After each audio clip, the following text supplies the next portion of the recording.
आज की इस वीडियो में आप लोगों को बताने वाली हूँ कि अगर आप अपने वेबसाइट के ऊपर कोई बैकग्राउंड इमेज लगाना चाहें तो वो आप किस तरीके से लगा सकते हैं।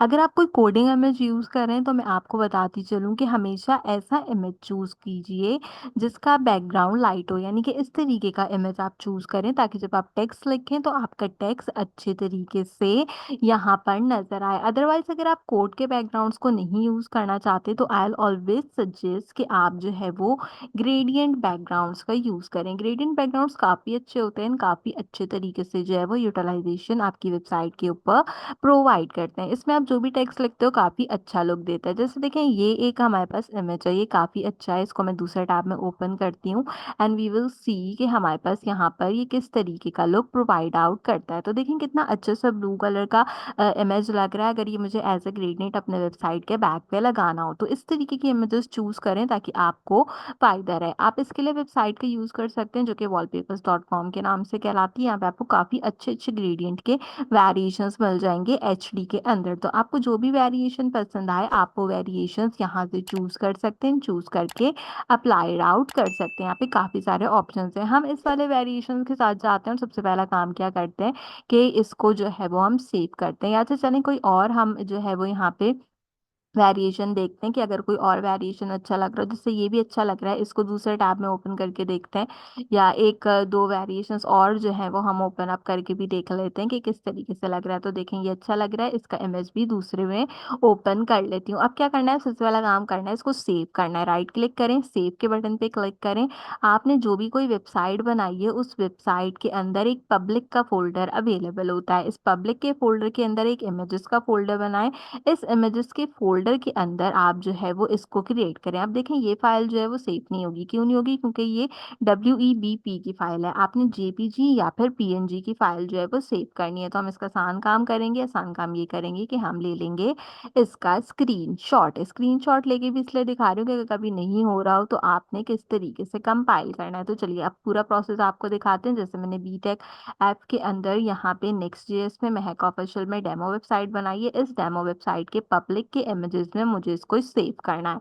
अब यहाँ पे मुझे इसको एक नाम देना है तो मैं सिंपल इसको एक बीजी का नाम दूंगी। इसकी फाइल टाइप हम JPG रखेंगे और मैं क्या करूंगी, इसको सेव कर दूंगी। सो नाउ ये इमेज मेरे पास सेव हो गया। अब मुझे इसकी जो है वो किसी भी किस्म की कोई ज़रूरत यहाँ पर नहीं है। फिलहाल के लिए मेरी वेबसाइट ऐसे दिखती है, सिर्फ वेलकम टू द वेबसाइट लिखा हुआ है जो कि मैंने H1 के अंदर लिख कर रखा है। अब हमने यहाँ पे दो काम करने हैं। दो काम क्या करने हैं, एक तो आपने अपना मेन डिव जो बना रखा है आप उसी को यूज़ करके यहाँ पे CSS कर सकते हैं और अपने इमेजेस का यूआरएल पुट कर सकते हैं। अदरवाइज आपने अगर एक और डिव बनाना हो तो आप एक और डिव भी यहाँ पे क्रिएट कर सकते हैं। या अगर आपको ऐसे नहीं करना तो आप एक सिंपल काम करें कि क्या काम करें, आप एक मेन को क्रिएट आउट कर लें यहाँ पे, ताकि आपके पास एक मेन क्रिएट आउट हो जाए और उस मेन को जो है वो आप यहाँ पे यूटिलाइज कर सकें। अब आपके पास आपका ये वाला डिव आ जाएगा, इसको जो है वो अब हम यूज़ कर लेंगे। इस डिव के अंदर हमने एक कमांड लिखनी है जो कि कहलाएगी स्टाइल की कमांड। स्टाइल की कमांड के अंदर हम डबल टाइम कर्ली ब्रैकेट्स का यूज करते हैं। देन हम अपने बैकग्राउंड इमेज को टारगेट करते हैं। अगर टेबल CSS हुई हुई है तो प्रॉपर्टी आपके पास डायरेक्टली लिखी हुई आ जाएगी, आपको उसे लिखने की जरूरत पेश नहीं आएगी। इसके बाद क्या करना है कि बैकग्राउंड इमेज हमने सेलेक्ट आउट कर लिया। अब आपके ऊपर है, अगर आप URL के थ्रू उसको प्रोवाइड आउट करना चाहते हैं तो आप URL के थ्रू इसको प्रोवाइड आउट कर सकते हैं। सिंपल तरीके से ब्रैकेट्स लगाइए, इन ब्रैकेट्स के अंदर जो भी कोई आपका HTTP का URL है आप वो दे सकते हैं। लेकिन क्योंकि हमने फोल्डर में सेव किया था तो हम फोल्डर के अकॉर्डिंगली वर्क करेंगे, तो इसीलिए मैं क्या करूंगी, मैं यहाँ पे सबसे पहले अपने इमेजेस के फोल्डर को टारगेट करूंगी। इमेजेस के फोल्डर को टारगेट करने के बाद मेरी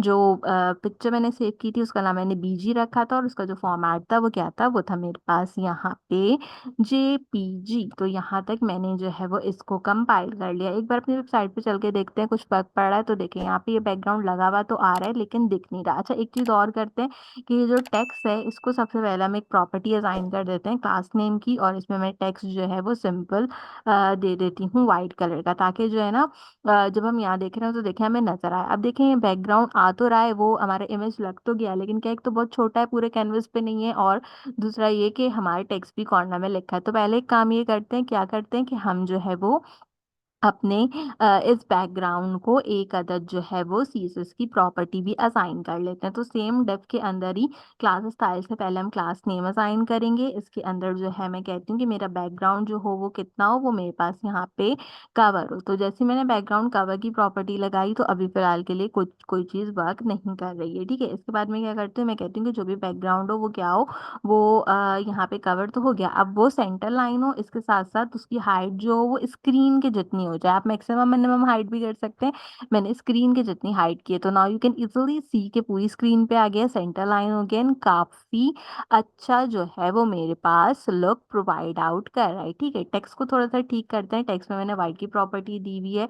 टेक्स्ट साइज देते हैं, काफी बड़ा साइज दे लेती हूँ 4 एक्सएल का। साथ में क्या करती हूँ, फॉन्ट को जो है वो हम प्रोवाइड आउट कर देते हैं ब्लैक। अगर आप चाहें तो bold, semi bold, extra bold कुछ भी प्रोवाइड आउट कर सकते हैं। मैं फिलहाल के लिए सिंपल ब्लैक प्रोवाइड आउट कर रही हूँ। So let's see, now you can easily सी कि अच्छा लग रहा है। अब अगर आपने इसको यहाँ पे ही रखना है तो इसी तरह रखें, लेकिन अगर आपने क्या करना है कि अपने आइटम्स को सेंटर में लाना है, जैसे ये वेलकम टू द वेबसाइट वहां लिखा है, मैं चाहती हूँ सेंटर में आए, तो उसके लिए आप क्या करेंगे, उसके लिए आप एक एडिशनल डिव का यूज करेंगे। तो मैं एक एडिशनल डिव का यूज करती हूँ, और ये डिव जो होगा वो बेसिकली आपका H1 के बाद में जाके क्लोज्ड आउट होगा, ठीक है। तो इसको इस तरीके से क्लोज कीजिएगा। एक H1 का एक डिव क्रिएट किया, इसके अंदर जो है H1 से पहले इसमें कुछ प्रॉपर्टीज असाइन करते हैं। सबसे पहले आइटम्स को फ्लेक्स कर देते हैं। इसके साथ साथ क्या करते हैं, हम कहते हैं कि जितने भी आइटम है वो बेसिकली क्या हो जाए, वो सेंटर अलाइन हो जाए, और साथ में वो जो है मेरे जितने भी आइटम्स है वो जस्टिफाई हो जाए सेंटर के अंदर। तो यहाँ तक देखते हैं तो देखें काफी अच्छा लग रहा है। जो कॉर्नर में टेक्स्ट था वो सेंटर तक आ गया। अब क्या था, मेरा मेन टारगेट ये था कि ये जो लिखा है इसको मुझे स्क्रीन के बीच में लिखना है। तो उसके लिए सिर्फ एक कमांड लगाई जाती है जो कि कहलाती है हाइटफुल की कमांड। तो जैसे आप हाइटफुल की कमांड करेंगे, ये सेंटर ऑफ द स्क्रीन में आपके पास शिफ्ट हो जाएगा। तो इस तरीके से आप बैकग्राउंड्स लगा सकते हैं, एंड बैकग्राउंड्स लगाने के बाद इनको क्रिएट कर सकते हैं। अच्छा, मैं यहाँ पे आपको एक बैकग्राउंड और जो है वो क्रिएट आउट करके दिखाना चाहती हूँ। उसके लिए मैं सिंपल यहाँ से बैकग्राउंड की कमांड को शिफ्ट करूंगी, एंड यू कैन इजिली सी के ये शिफ्ट हो गया। अगर आप कोई कोडिंग का बैकग्राउंड लगा रहे हैं ना, तो मेक श्योर करें कि इस तरीके का कोडिंग बैकग्राउंड लगाएं कि जिसपे आपका टेक्स्ट नजर आए। अगर कोडिंग या कोई और इमेज लगाना है तो उसको ऐसा चूज करें कि वाइट कलर या येलो कलर, इस तरीके के जो कलर्स हैं वो उसके ऊपर नजर आए। और अगर आपका कोई डार्क बैकग्राउंड है, यानी कि आपने कोई बहुत डार्क बैकग्राउंड लगा लिया और उसकी ओपैक्सिटी अगर आपने कम करनी है, तो आप ओपैक्सिटी भी यहाँ पे दे सकते हैं। जैसे अगर मुझे उसकी ओपैक्सिटी 25 में दे दूँ, तो आप देखें पीछे का बैकग्राउंड कम्प्लीटली वाइट हो जाएगा। तो इसके अकॉर्डिंगली जो है वो आप अपनी ओपैक्सिटी भी फिक्स कर सकते हैं। जैसे अभी ये बैकग्राउंड है, इसमें ज़्यादा टेक्स्ट नहीं लिखा हुआ, तो अगर मैं इसको 75 तक भी लेके जाती हूँ तो मेरा जो टेक्स्ट ऊपर लिखा हुआ है वो नजर आ रहा है। तो अपने अकॉर्डिंगली अगर आपने ओपेक्सिटी भी बैलेंस करनी हो तो करें। मेरे केस में मुझे इसकी ज़रूरत नहीं है, मेरा वेबसाइट ऐसे ही अच्छा लग रहा है इसके साथ, तो this will be a good output. Otherwise जो हमने सिंपल अपना ग्रेडियंट बीजी का कलर चूज किया है वो तो ऑब्वियसली बहुत अच्छा लग रहा है, उसमें ओपेक्सिटी की नीड भी नहीं है। अगर आप अब तक मेरी नेक्स्ट चीज की सीरीज फॉलो नहीं कर रहे तो मेक श्योर कीजिए कि लाजमी इसको चेकआउट कीजिए। मैं आपको कंप्लीट वेबसाइट बनाना सिखा रही हूँ, और वेबसाइट से रिलेटेड डिफरेंट डिफरेंट टाइप के सिनेरियोज भी प्रोवाइड आउट कर रही हूँ। आज की वीडियो के लिए बस इतना ही। आपसे मुलाकात करूंगी अगले वीडियो में किसी और अच्छे टॉपिक के साथ। तब तक के लिए मुझे दीजिए इजाजत।